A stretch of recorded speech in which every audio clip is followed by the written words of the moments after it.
Kadang-kadang ada ahli keluarga kita yang mempunyai masalah kemarahan, yang mempunyai masalah cemburu, yang mempunyai masalah kasar bahasa. Kadang-kadang mereka mempunyai masalah penderaan fizikal. Kadang-kadang mereka mempunyai masalah penipuan dan pembohongan. Mereka mempunyai ini semua. Orang mempunyai masalah.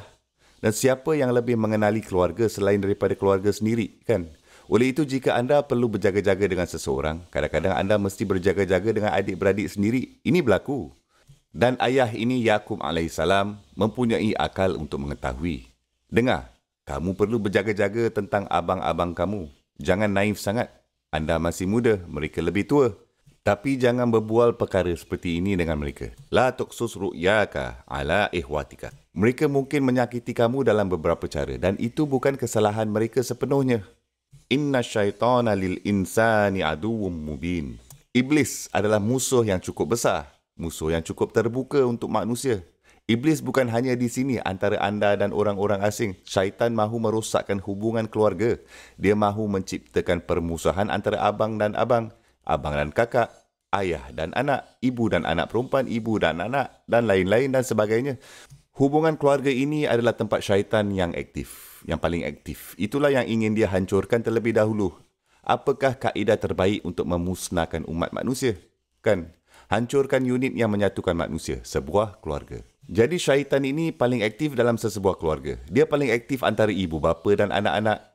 Dia paling aktif antara suami dan isteri atau adik-beradik. Di situlah dia paling aktif. Ikatan darah ini atau ikatan suci ini. Itulah yang dia mahu hancurkan terlebih dahulu. Sekiranya ini musnah, apa yang tinggal dari kemanusiaan? Kan? Kemudian dari situ semuanya hilang. Perlindungan yang dibawa keluarga hilang. Jadi iblis ini berjaya dalam rancangannya, faham?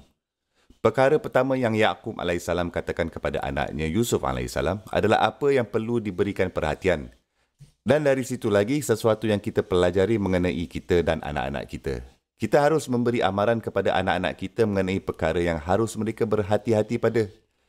Dan kita juga harus memberi amaran kepada anak-anak kita tentang orang dalam keluarga kita yang kadang-kadang mungkin toksik. Itu penting. Ini sebenarnya sunnah seorang Nabi sekarang. Ini sunnah yang sangat penting. Ia dirakamkan dalam Al-Quran untuk memberitahu anak-anak kita. Kadang-kadang tidak semua orang dalam keluarga kita baik-baik je. Dan Ramadan berlaku. Selepas Ramadan, Hari Raya Aidilfitri, semua keluarga berkumpul. Dan beberapa pakcik yang tak betul sikit juga datang. Dan beberapa sepupu yang liar juga datang. Dan semua orang bersama dan kadang-kadang anda harus memberitahukan anak-anak anda lebih awal.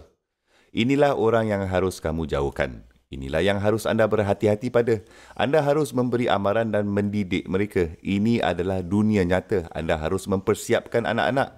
Jadi anak-anak kita tidak menjadi terlalu naif. Dan mereka tidak hanya dalam kenaifan mereka mempercayai sesiapa saja.